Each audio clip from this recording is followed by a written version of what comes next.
This is a real organ specimen from someone who drank Coke for a long time. You may not know how much Coke affects your body. If you also drink Coke regularly, then you'd better watch the whole video. Coke is called happy water for fat people for a scientific reason. First of all, Coke has a very high sugar content. A 500 milliliters bottle of Coke contains about 55 grams of sugar, which is equivalent to 8 sugar cubes. You might find eating a single sugar cube too sweet, but why can't you resist drinking cola? This is because cola contains phosphoric acid, which neutralizes some of the sweetness and enhances the refreshing taste, making people mistakenly believe it's not that sweet, and drink more as a result. Within about 10 minutes of drinking cola, these sugars are absorbed by the intestines. After 20 minutes, blood sugar levels rise rapidly. To maintain balance, the body secretes large amounts of insulin to convert the sugar into glycogen for storage. However, there is simply too much sugar, and the excess is converted into fat,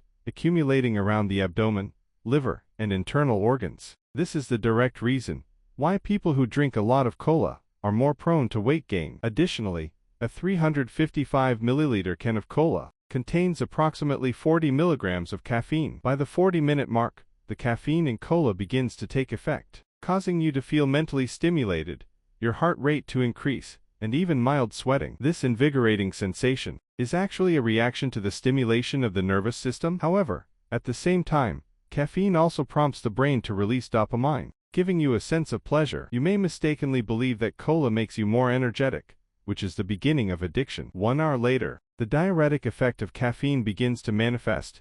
You may find yourself urinating frequently, but along with the water, important electrolytes like calcium, magnesium, and potassium are also excreted. At the same time, blood sugar levels begin to drop rapidly due to the effects of insulin. At this point, you may feel fatigued, weak, and depressed, or even irritable. More seriously, if you drink cola regularly, the phosphoric acid and carbonic acid in cola can acidify the oral environment, eroding tooth enamel, causing teeth to become brittle and demineralized, and even leading to acid erosion spots and a significantly increased risk of cavities. Additionally, phosphoric acid interferes with the body's absorption of calcium. If calcium intake is already insufficient, long-term excessive consumption of cola may lead to reduced bone density and an increased risk of fractures, especially for adolescents and the elderly. The temporary refreshment from drinking cola is actually slowly depleting your body. Therefore, it is advisable to reduce your cola consumption